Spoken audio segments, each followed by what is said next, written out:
O André Lordelo foi um dos que nos abençoou no início da pandemia, onde nem os ônibus circulavam. Ele saía lá ali da Igreja Batista do Zumbi, né? Ele vinha para cá de bicicleta todos os domingos, de manhã e de noite, onde muitas igrejas fecharam as portas. Essa igreja nunca fechou as suas portas, louvado seja Deus. E Deus também poupou a vida de todos nós. Não perdemos ninguém, membro dessa igreja, nessa pandemia que devastou muitas vidas. E eu agradeço muito porque ele ajudou muito, né, Damião? No início, quando a gente precisava aqui de cantores, ele estava aqui presente. Nós temos aqui um texto que está em Lucas capítulo 13, 31 ao 35, o lamento de Jesus sobre Jerusalém. É um dos textos que nos mostra o grande amor que Jesus tem pelo ser humano. E ele então, nesse texto de Lucas capítulo 13, 31 a 35, Jesus é avisado do ódio de Herodes. Diz assim a palavra: naquele mesmo dia chegaram os fariseus dizendo-lhe: sai, retira-te daqui, porque Herodes quer matar-te. Verso 32. E lhe respondeu: ide e dizei àquela raposa: eis que eu expulso demônios, efetuo curas hoje e amanhã, e no terceiro dia sou consumado. 33. Importa, porém, caminhar hoje, amanhã e no dia seguinte, para que não suceda que morra um profeta fora de Jerusalém. Versículo 34. Jerusalém, Jerusalém, que matas os profetas e apedrejas que são enviados, quantas vezes quis eu ajuntar os teus filhos, como a galinha os seus pintos debaixo das asas, não quiseste? 35. Eis que a vossa casa se vos deixará deserta, e em verdade vos digo que não me vereis até que venha o tempo em que digais: bendito aquele que vem em nome do Senhor. Você pode dizer amém? Então, esse é um texto que fala do lamento de Jesus sobre a cidade de Jerusalém.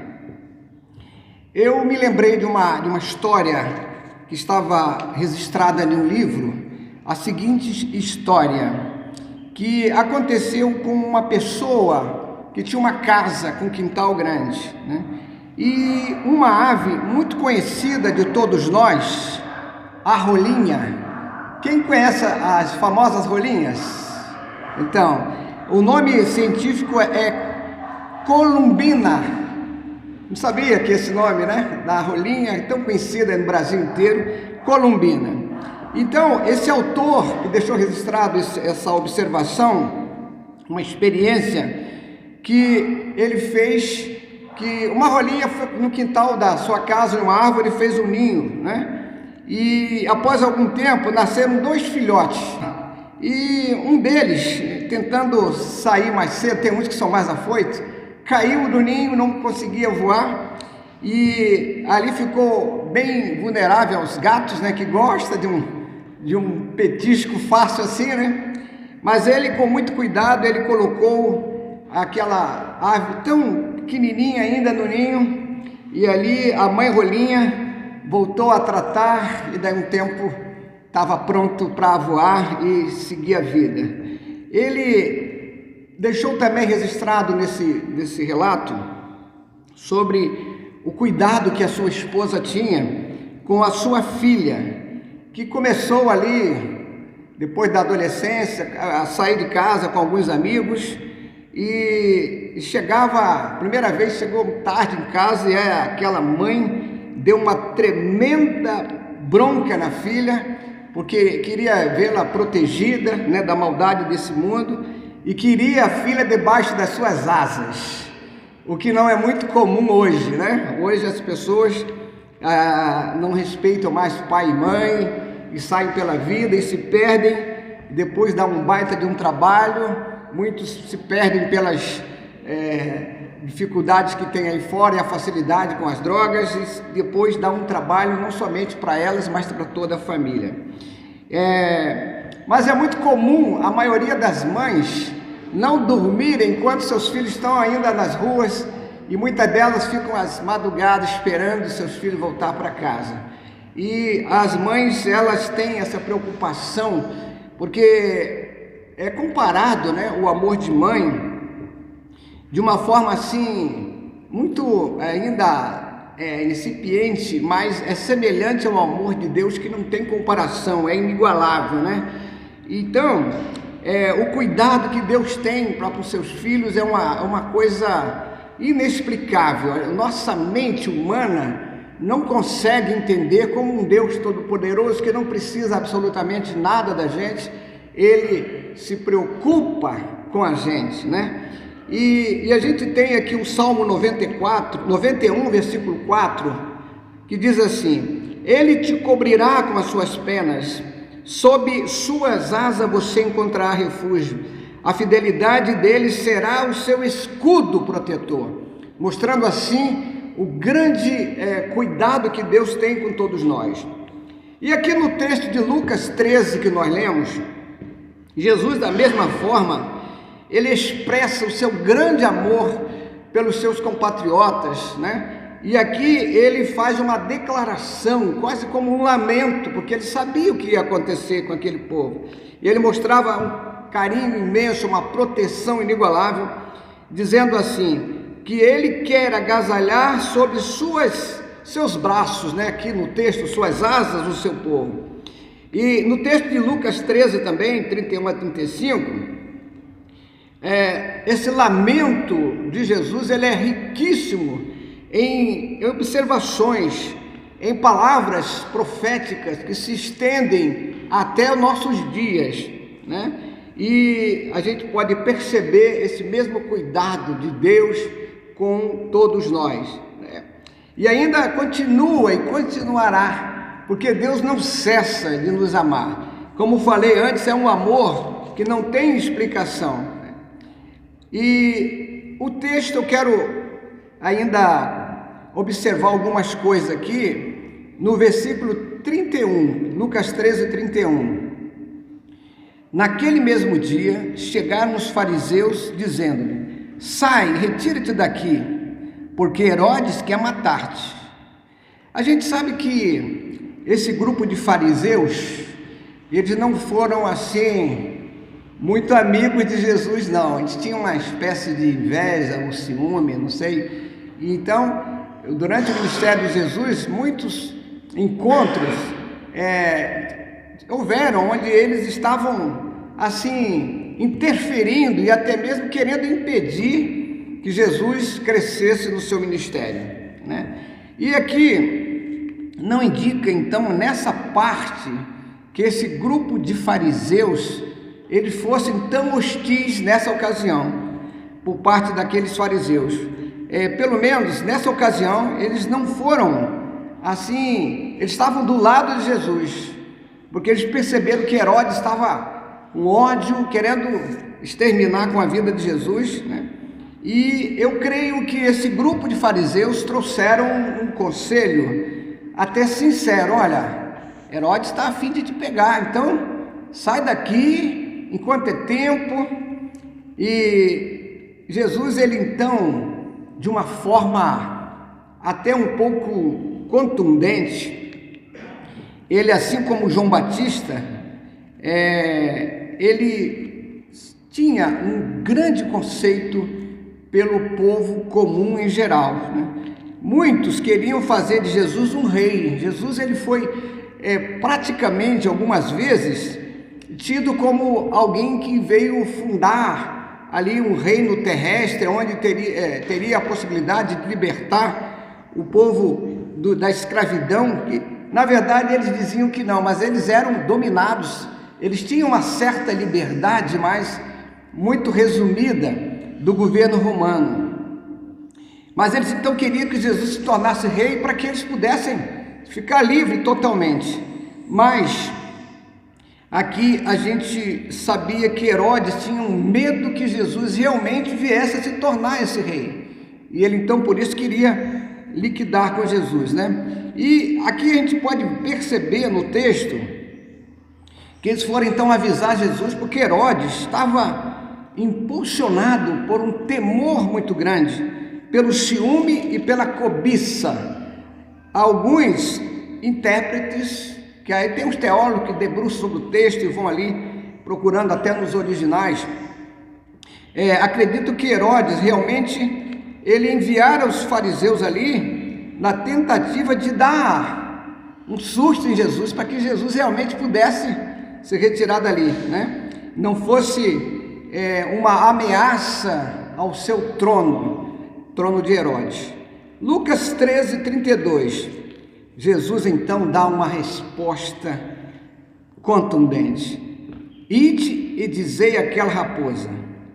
Dizer a essa raposa é uma expressão que na verdade é uma metáfora, que significa alguém, e essa expressão era muito comum lá entre o povo judeu e também os gregos.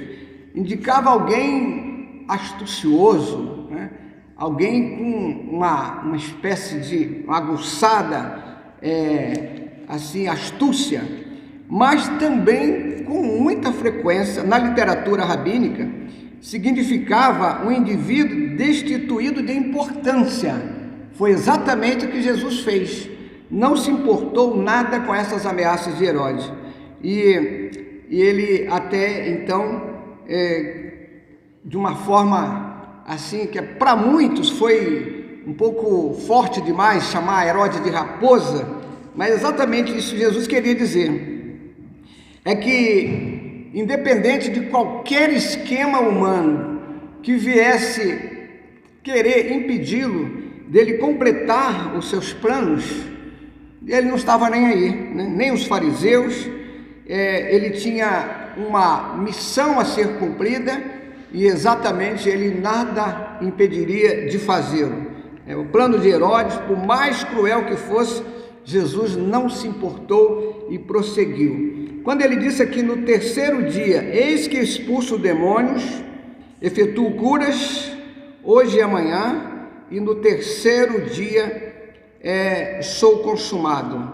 Esse terceiro dia ele já fazia uma referência à sua morte e à grandiosa vitória sobre a morte, que seria a sua ressurreição, que aconteceu no terceiro dia.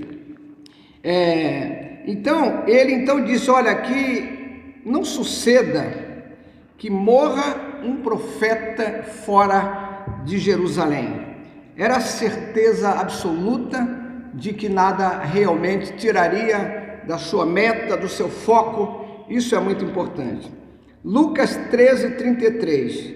Jesus se encontrava numa região chamada Pérea, e nessa ocasião ele estava ali finalizando o seu ministério em caminho realmente a Jerusalém, e ele observou então que não convinha que um profeta fosse assassinado fora de Jerusalém. Jesus só se preocupava em concluir, em terminar a sua obra que ele a fez com tanta perfeição. O seu destino, ele confiava na mão da providência divina, que haveria de preservá-lo, como aconteceu até a cruz. E nada poderia impedir disso fosse concretizado. É como se Jesus tivesse dito o seguinte: não serei expulso da Galileia pela força de ameaças, mas continuarei trabalhando até chegar a hora exata. Nada que Deus faz é de improviso. Tudo tem um propósito, o tempo certo. Na plenitude dos tempos, Jesus veio. Quando você lê os originais, você se emociona. Na plenitude dos tempos, quando Jesus veio e começou o seu ministério, existia um idioma que era conhecido por todo o mundo civilizado, que era o grego koiné. Hoje os alunos de teologia ficam tremendo de medo do grego, mas naquela época era uma língua comum, o grego koiné. Então, tudo, na plenitude dos tempos, Jesus veio, e não seria um Herodes da vida que ia tirar Jesus da sua meta traçada. Lucas 13:34, Jesus disse: quantas vezes quis eu ajuntar os teus filhos como a galinha os seus pintos debaixo das asas, e não quiseste. O povo rejeitou. E essa lamentação por Jerusalém pode nos levar a crer que Jesus esteve muitas vezes em Jerusalém. Não foi uma nem duas, muitas vezes. E os evangélicos sinóticos, eles fazem essas menções, mas mesmo assim, além dos sinóticos, muitas vezes Jesus esteve em Jerusalém e ali ele agora estava finalizando o seu ministério na região, e ele então estava a caminho de Jerusalém. E aqui um texto que eu gostaria de deixar com vocês, 2 de Pedro 3, versículo 9, diz assim: o Senhor não demora em cumprir a sua promessa, como julgam alguns. Ao contrário, Ele é paciente com vocês, não querendo que ninguém pereça, mas que todos cheguem ao arrependimento. Esta é a mensagem do Evangelho. Lucas 13:35, eis que a vossa casa se vos deixará deserta. Isso fez com que Jesus lamentasse e até mesmo se emocionasse, porque ele sabia que a rejeição do povo, a ingratidão pelo seu ministério, o levariam a uma derrota contundente, levaria a uma destruição total, que veio acontecer no ano 70, quando a cidade de Jerusalém foi arrasada pelo exército inimigo, e as pessoas adentraram no templo, pensando que ali não seriam atingidos, e o templo foi derrubado em cima de pessoas. E diz a história paralela que rios de sangue correu por Jerusalém. E Jesus então, ele lamenta, ele faz digamos assim, essa manifestação de algo que iria acontecer.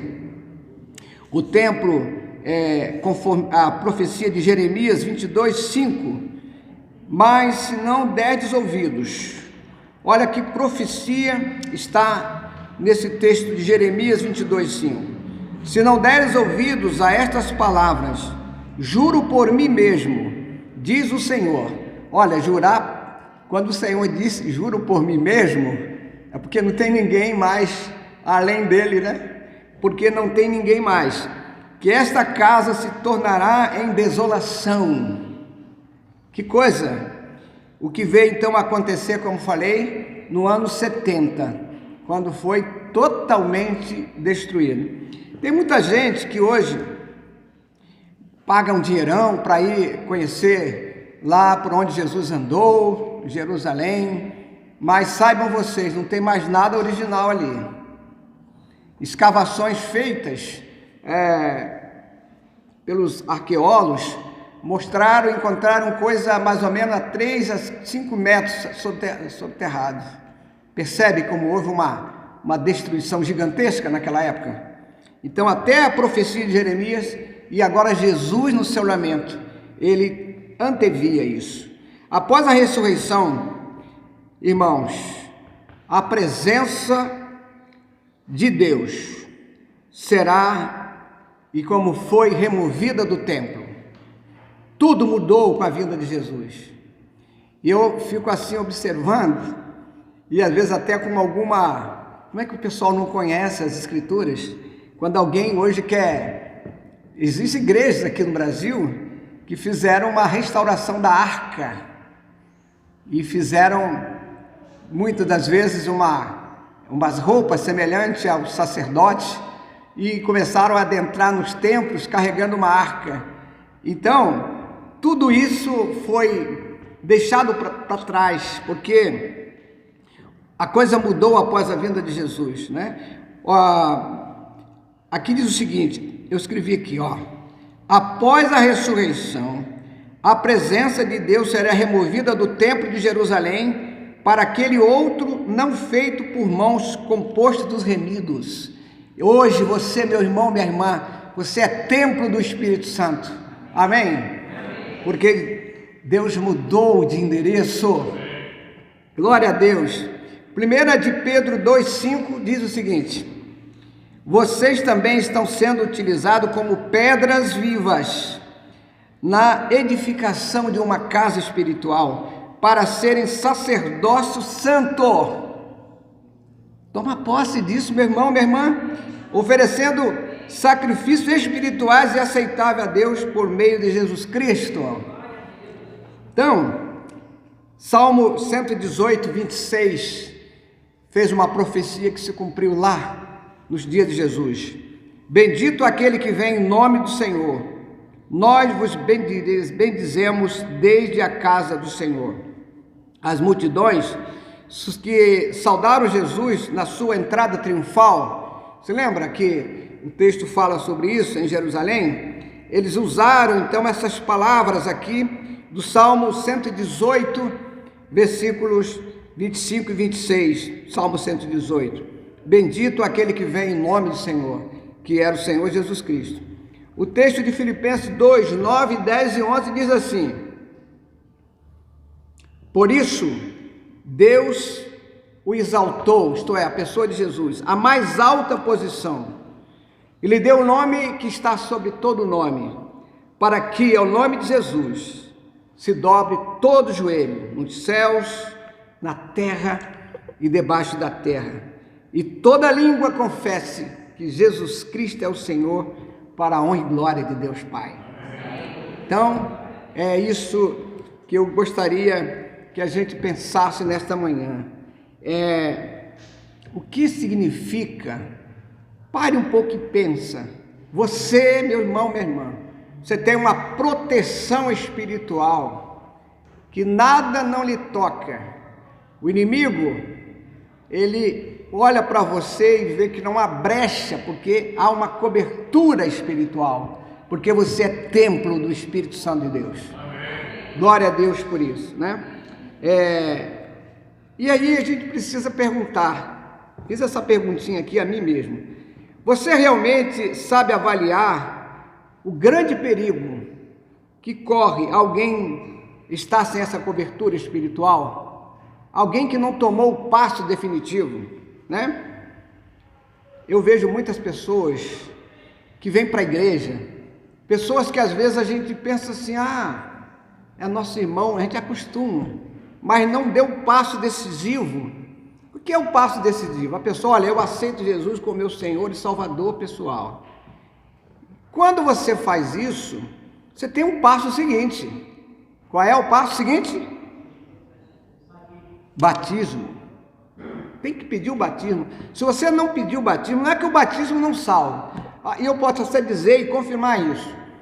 Aquele convertido lá na cruz, ele foi batizado? Foi salvo? Jesus disse o que para ele? Hoje mesmo estarás comigo no... Foi diretamente para o lugar onde Jesus foi. Então, mas se ele tivesse descido dali, o que ele ia fazer? Procurar uma igreja, se filiar a ela, através do batismo, participar da ceia do Senhor, né? Ter as suas funções na igreja, exercer os seus dons. Isso então, significar que você aceitou por completo o sacrifício de Jesus. Que possamos valorizar o que Cristo fez por nós, porque todos os dias o Espírito Santo trabalha fazendo essa parte digamos assim, torcendo para que as pessoas abram o seu coração e entreguem as suas vidas a Cristo de fato, de verdade. Que Deus nos abençoe nesta manhã. Amém?